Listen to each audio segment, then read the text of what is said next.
নমস্কার বন্ধুরা, আমি রত্না নিয়ে চলে এসেছি আবারও একটা নতুন ভিডিও। তো দেখো বন্ধুরা, আজকে কিন্তু বানিয়েছি তালের পুলি পিঠে। তো কার কার পছন্দ এই তালের পুলি পিঠে অবশ্যই কিন্তু জানাবে। আর আমার এই ভিডিওটা কার কার ভালো লাগে অবশ্যই সেটা জানাবে। যদি ভালো লাগে একটা লাইক, শেয়ার, কমেন্ট করে দেবে। আর বন্ধুরা, বুঝতেই তো পারছো গলার অবস্থা খুবই খারাপ, তা সত্ত্বেও ভিডিও করছি আর ভয়েসও দিচ্ছি। তো বন্ধুরা, যদি ভিডিওটা ভালো লেগে থাকে অবশ্যই লাইক দেবে একটা। তো দেখো বন্ধুরা, তালের কাতটা তো বার করে নেওয়া দেখিয়ে দিয়েছি তোমাদের আগে। তো এবারে আমি একটা তালের কাতের ওই তালের কাত দিয়ে একটা ডো তৈরি করে নেব। প্রথমে তালটা ভালো করে ফুটিয়ে নিয়েছি, নিয়ে আমি এক বাটি তাল নিয়েছি। তো খুব বেশি হলে ওটা 150 থেকে একটু 175 ml হবে।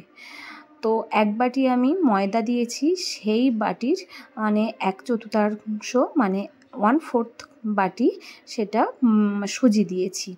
দিয়ে সুজি আর ময়দাটা একসঙ্গে ভালো করে মেশাবো। এটা নাড়তে নাড়তে একটা শক্ত সুন্দর ডো তৈরি হয়ে যাবে আপনি থেকে। তো তোমরা প্রথমে দেখলে হয়তো ভাববে যে অনেক নরম হয়ে গেছে, কিন্তু না, এটা যখন নাড়তে থাকবো আস্তে আস্তে দেখবে সুন্দর একটা ডো তৈরি হয়ে গেছে।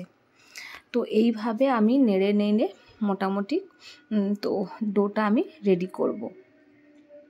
বন্ধুরা, তালের প্রত্যেকটা রেসিপি তো খুবই ভালো লাগে। আর এই তালের পুলি পিঠে কার কার পছন্দ, কিভাবে করতে হয় সেটা আমি সম্পূর্ণভাবে তুলে দেখাচ্ছি তোমাদেরকে। তো এইভাবে যদি তোমরা করো অসাধারণ খেতে লাগে। আর অবশ্যই মনে করে এই যখন তালের কাতটা ফোটাবে যতটা পরিমাণের লবণ দরকার সেটা কিন্তু অবশ্যই দিয়ে নেবে, তাহলে ডোটা কিন্তু একদম আলতো হয়ে যাবে। তো এইভাবে আমি ডোটা তৈরি করে নিয়েছি, ওটা আমার হাত দিয়ে ডলে ঠিক করে নেব। আর এদিকে দেখো, আমি নারকোলটা কুড়িয়ে নিয়ে ভালো করে গুড় আর চিনি মিশিয়ে নিয়েছি, নিয়ে একটা সুন্দর পুর তৈরি করে নেব। যে পুলি পিঠের যে পুরটা হয় নারকোলের, সেই পুরটা আমি তৈরি করে নেব। আস্তে আস্তে গুড়টা এবং চিনিটা গলে গিয়ে সুন্দর একটা নারকেলের পুর তৈরি হয়ে যাবে। তো দেখো বন্ধুরা, সুন্দর একটা স্মেল ছাড়বে। আর এখানে আমি অল্প পরিমাণে নুন দেব, আর দেব এলাচ থেঁতো করে, যেটা সুন্দর গন্ধ হবে। এই দেখো, আমি একটু এলাচ থেঁতো করে নিয়ে দিয়ে দিয়েছি। আর দেব অল্প পরিমাণে নুন, যতটা লাগবে আমি ততটাই দেব। সামান্য একটু নুন দিয়ে দিয়েছি, দিয়ে এইভাবে পুরটা আমি রেডি করে নেব। নাড়তে নাড়তে বেশ সুন্দর আঠালো হয়ে যাবে, তখন আমি নামিয়ে নেব। তো তোমরা দেখলেই বুঝতে পারবে, যখন রান্নাটা করবে তোমরা নিজেরাই বুঝতে পারবে যে কখন পুরটা রেডি হয়ে গেছে। তো দেখো, সুন্দর একটা গন্ধ বেরোবে, আর তখন পুরটা নামিয়ে নেব।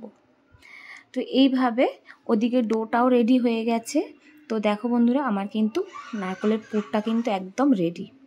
বুঝতেই পারছো কেমন ধরনের হয়েছে, গুড়টাও গলে গেছে এবং চিনিটাও গলে গেছে। এবার কিন্তু পুলিগুলো গড়ে নেওয়ার পালা। তো পুলিটা আমি যে ডোটা তৈরি করেছিলাম, এটা ভালো করে হাত দিয়ে ডলে যেভাবে আটা মেখে নেওয়া হয় একদম স্মুথ একটা ডো, সেইভাবে আমি তৈরি করে নিয়েছি। আর ওদিকে আমার মা লেচিগুলো করে দিয়েছে, আর লেচিগুলো যেভাবে বাটির আকারে শেপ দিয়ে নিয়েছে। তো এই যে পিঠে পুলি করতে গেলে না একটু দুজনের বা একটু হাতে বেশি দরকার হয়, কারণ খুব অনেক কাজ, কিন্তু খুঁটিনাটি কাজ।